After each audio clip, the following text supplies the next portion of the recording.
사랑하는 성도 여러분, 한 주간도 말씀 안에 거하고 계시는지요? 오늘은 지난 12월 12일에 주신 창세기 46장 1절부터 7절과 33절과 34절을 통한 올해가 넘어가기 전에라고 하는 말씀을 묵상해 보고자 합니다. 오늘 본문에 보면 이제 야곱의 가족들이 드디어 이집트로 이주하는 장면이 나옵니다. 한마디로 말하면 이민 가는 거고 초청 이민이라고 할 수 있는데요. 여러분, 미국으로 이민 올 때 어떤 생각을 가졌습니까? 저는 기대와 함께 새로운 삶에 대한 두려움이 있었습니다.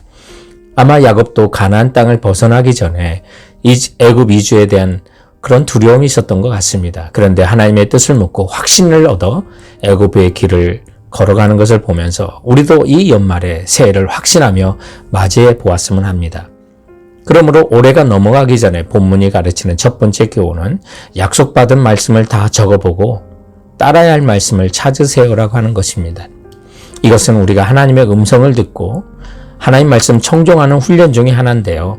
그 이유는 하나님의 선하시고 기뻐하시고 온전하신 뜻이 무엇인지 분별하도록 하기 위해서입니다. 그래서 야곱을 보면 정말 보고 싶은 아들 요셉이 있는 곳으로 속히 가지 못하고 가는 중간에 1절에 이스라엘 모든 수요를 이끌고 떠나 브엘세바에 이르러 그의 아버지 이삭의 하나님께 희생제사를 드리니라고 하는데요. 아마 야곱에게는 이대로 약속의 땅을 떠나도 되는가 하는 의문과 두려움이 있었겠죠. 그런데 하나님께서는 두려워하지 말라는 응답으로 우리는 그의 의문을 확인할 수가 있습니다. 그래서 야곱은 자기 아버지 이삭이 이 브엘세바에 살면서 하나님께 예배드렸던 바로 그 장소에서 하나님께 예배를 드리고요. 하나님의 이 사실을 잘 알기에 3절에 나는 하나님이라 내 아버지의 하나님이니라고 해서 이삭의 하나님이라는 사실을 분명히 말씀하고 있는데요. 우리가 이 사실을 보면서 무슨 일을 결정할 때 환경이나 상황으로만 결정하지 않고 주의 뜻을 확인하는 훈련이 필요한 것을 우리는 알게 됩니다. 오늘 본문을 보면 야곱이 상황이나 환경으로 본다면 지체 없이 애굽으로 내려가야 합니다. 아들 요셉이 기다리고 있고 그것도 총리가 됐다고 하는데요. 그런데 야곱에게는 지금 조상들이 살았던 이 땅, 그리고 자자손손 주시겠다고 한 그 땅인데 떠나도 되는가 하는 두려움이 왜 없겠습니까? 그런데 하나님의 그래서 명확한 뜻을 물어보며 확인하는 것입니다. 성도 여러분, 우리에게도 정말 두려움이 있거나 명확하지 않으면 하나님의 뜻을 명확히 물어보시고 하나님의 말씀을 다 적어보세요. 우리가 하나님의 뜻을 또한 어떻게 알 수 있습니까? 가장 좋은 방법이 예배입니다. 공중예배나 개인예배. 바로 그런 은혜 현장에 하나님께서 우리에게 명확하게 약속하신 말씀들이 들릴 때가 있어요. 오늘도 야곱이 브엘세바에서 하나님께 예배드리고 제사할 때 하나님은 3절에 나는 하나님이라 내 아버지 하나님이 애굽에 내려가기를 두려워하지 말고 거기서 큰 민족을 이루게 하시겠다고는 확신을 주죠. 그런데 이 사실, 이 말씀도 그의 조상 대대로 이미 약속하셨던 말씀입니다. 그래서 우리가 지난 약속의 말씀들을 정리해보면 이미 못 들은 말씀도 잊어버린 말씀도 생각나게 하시는 거죠. 창세기 15장 13절부터 14절에 보면 여호와께서 아브라함에게 나타나셔서 내 자손이 이방에서 객이 되고 그들을 섬기겠고 그들은 400년 동안 내 자손을 괴롭히고 내 자손이 나중에 큰 재물을 이끌고 나오리라고 분명히 말씀하셨어요. 근데 이 약속의 말씀이 약 215년이 지난 후에 비로소 이제 성취되는 것입니다. 성도 여러분, 우리가 하나님의 약속의 말씀을 다 적어보는 것이 이래서 중요해요. 이미 주님은 말씀하셨는데 우리가 놓치고 잊어버릴 수가 있기 때문에 그래서 하나님의 약속의 말씀을 모두 적어보고 또 그 음성을 우리가 귀 기울인다면 주님은 우리들에게 지금도 명확하게 말씀하여 줄 줄 믿는 성도들이 되시길 바랍니다. 올해가 넘어가기 전에 본문이 가르치는 두 번째 교훈은 이 땅에 이루어질 하나님 나라가 자녀들에게도 사명이 되게 하세요라고 하는 것입니다.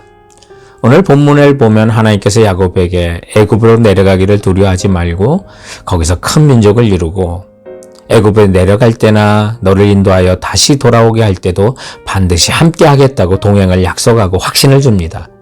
그래서 야곱은 브엘세바를 떠날새 그들의 가축과 재물을 이끌고 그의 자손들이 다 함께 애굽으로 갔다고요. 그런데 4절 하반절에 보면 하나님께서는 야곱에게 요셉이 그의 손으로 내 눈을 감기리라고 말합니다. 하나님께서 동행은 약속하셨지만 이 말씀은 야곱은 그 약속의 성취를 눈으로 다 보지 못할 것이라는 뜻을 갖고 있어요.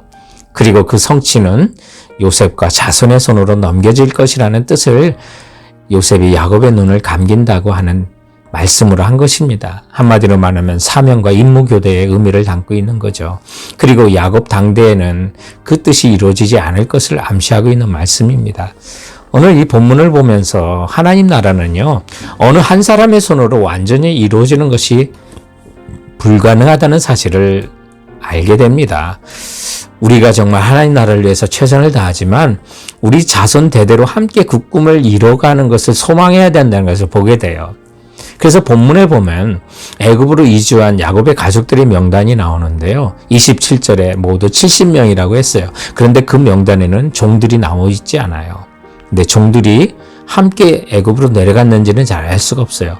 그런데 야곱에게는 외삼촌 라반을 떠나 약속의 땅으로 돌아올 때도 창세기 32장 16절에 보면 종들이 있었거든요. 그리고 야곱의 아내 레아와 라헬의 종들 중에서도 또 아내로 맞아 자녀를 낳도록 하잖아요. 근데 종들이 분명히 있었어요. 근데 분명한 건 이때는요, 야곱의 자녀들만이 진정한 이스라엘 자격이 있을 때예요. 그런데 종들도 이스라엘의 자격이 생길 때가 있다는 것을 말씀을 예언하죠. 누가요? 요엘이요. 그래서 이스라엘에게도 남종과 여종들에게도 정말 이스라엘의 백성이 될 것을 예언했는데요. 사도행전 2장 18절에 그때 내가 내 영을 내 남종과 여종에게 부어주리니 그들이 예언할 것이요 라고 말했어요. 한마디로 말하면 복음이 이스라엘과 이방인 구별 없이 임한다는 걸 보여주는데요. 이 예언이 오순절 마가의 다락방에서 성취된 거예요. 우리는 요엘이 말한 바 그 남종과 여종들이에요. 여러분 얼마나 감격스러워요.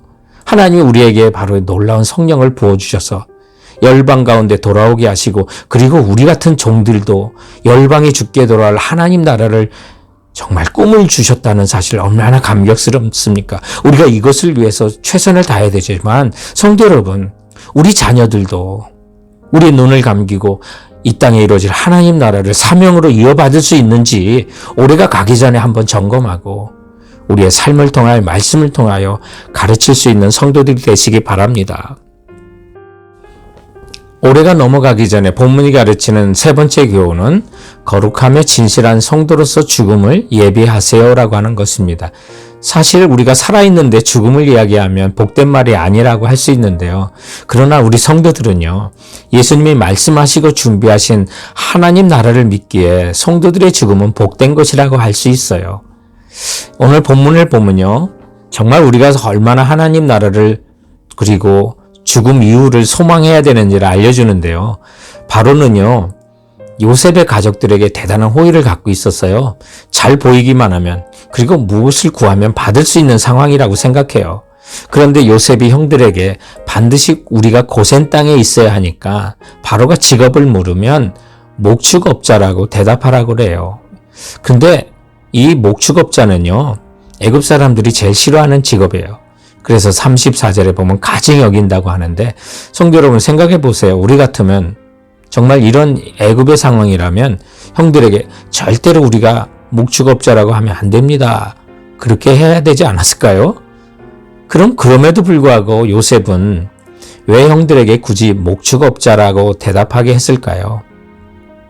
요셉은 가족들이 오자마자 애굽으로 떠날 준비를 시키고 있는 것입니다. 만약 그 가족들이 애굽을 너무 사랑하고 적응 잘한다면 나중에 떠나려 들지 않을 것을 너무 잘 알았기 때문이죠.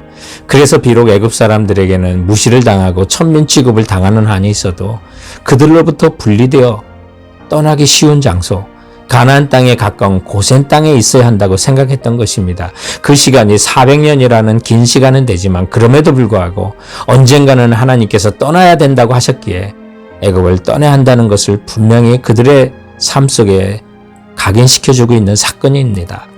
오늘 이 말씀이 우리에게 주는 교훈은 이것입니다. 언젠가 우리 모두가 이 세상을 떠나 하나님 나라로 갈 것입니다. 그래서 올해가 가기 전에 나는 죽음을 준비하고 있는지 한번 돌아보십시오. 또 한 해가 갑니다. 강건해야 80인데 그 중에 3분의 1은 자는 데 쓰는데 정말 시간이 아깝습니다. 내가 얼마나 하나님 나라를 소망하고 그 나라를 위해서 살고 있는지 돌아보시기 바랍니다. 올 한해 너무 실망스럽고 어렵다고요? 하나님께서 전국의 소망을 더 분명히 잡도록 이 세상에 실망을 시켰을 수도 있습니다. 그래서 세상에서 정을 끊도록 하실 수도 있고요. 이 땅의 풍성한 삶이 우리의 천국의 소망을 뺏어가지 않도록 하려고 때로는 어려움도 주시는 것입니다. 그래서 애굽에서 가장 소외되고 문화적 혜택이 적은 고센 땅을 택하게 하셨던 것을 기억하는, 그래서 하늘나라를 사모하며 연말과 연초를 살아가시는 우리 성도들 되시길 주님의 이름으로 축원드립니다. 그럼 사랑하는 성도 여러분, 이번 한 주간도 주께서 주신 말씀으로 승리하시고 건강하시기 바랍니다. 감사합니다.